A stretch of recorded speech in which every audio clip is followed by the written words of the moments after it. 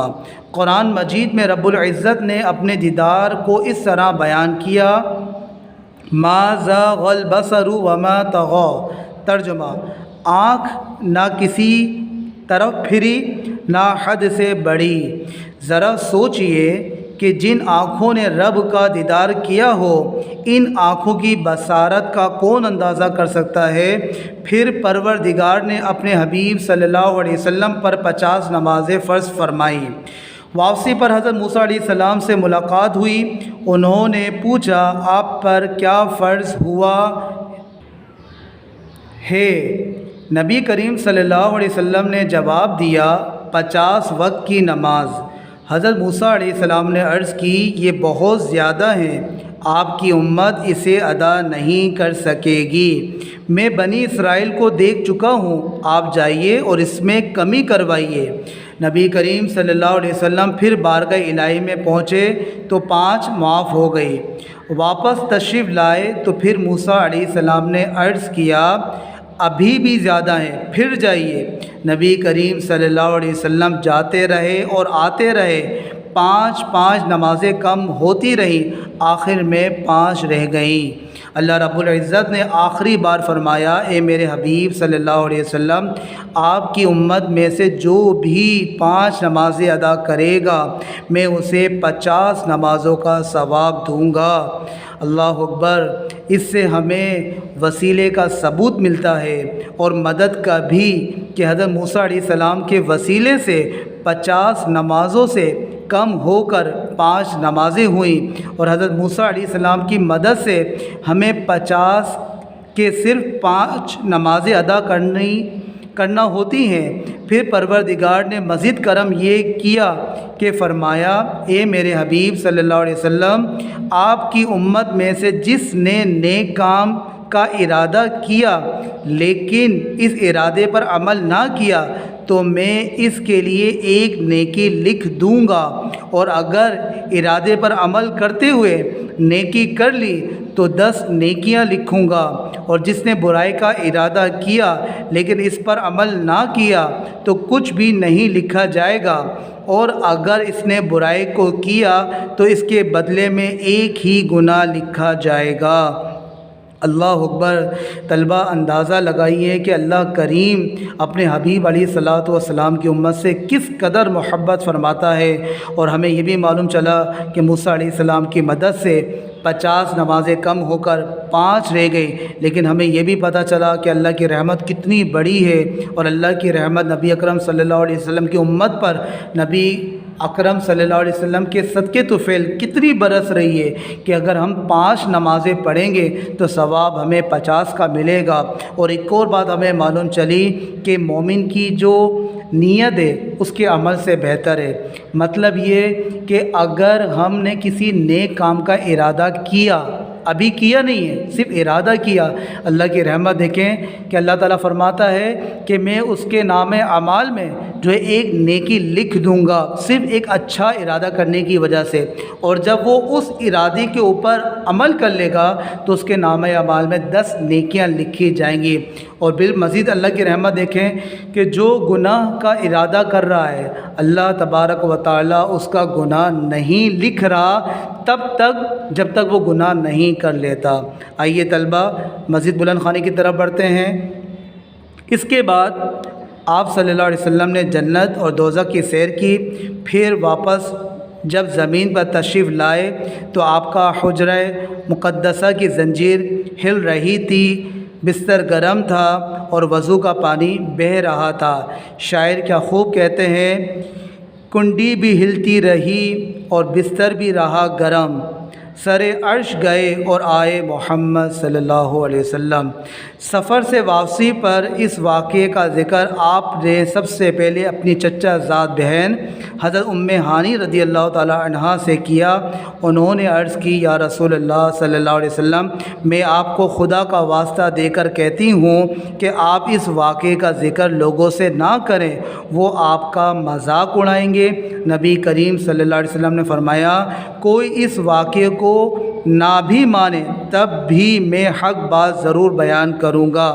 جب یہ واقعہ ابو جہل نے سنا تو صدیق اکبر رضی اللہ تعالیٰ عنہ کے پاس پہنچا اور کہا، کیا آپ نے سنا ہے کہ نبی کریم صلی اللہ علیہ وسلم فرماتے ہیں کہ میں نے رات کے ایک تھوڑے سے وقت میں مکے سے بیت المقدس اور بیت المقدس سے آسمانوں کا سفر کیا ہے؟ تو حضرت ابو بکر صدیق رضی اللہ تعالیٰ عنہ نے جواب دیا، اگر نبی کریم صلی اللہ علیہ وسلم نے ایسا فرمایا ہے تو میں اس کی تصدیق کرتا ہوں۔ اسی روز نبی کریم صلی اللہ علیہ وسلم نے ارشاد فرمایا، اے ابو بکر، اللہ تعالیٰ نے آپ کا نام صدیق رکھ دیا ہے، اور اسی روز سے حضرت ابو بکر صدیق رضی اللہ تعالی عنہ کا لقب صدیق مشہور ہو گیا۔ طلبہ، امید ہے کہ آپ نے اسرا و معراج کی جو بلند خوانی کی اس کو سمجھنے کی کوشش کی ہوگی۔ آپ اس کی دوبارہ سے اچھی طریقے سے بلند خوانی کیجیے گا، اور جو باتیں اس کے اندر ہمیں اپنانی ہے وہ نمبر 1 یہی ہے کہ نمازوں کا اہتمام کرنا ہے، نمبر 2 جو ہے والدین کو راضی کرنے والے کام کرنے ہیں، اور اس کے بعد اپنے نیک اعمال کی طرف ہم نے بڑھنا ہے۔ طلبہ، نئی ویڈیو کے ساتھ آپ سے دوبارہ ملاقات ہوگی۔ اللہ حافظ۔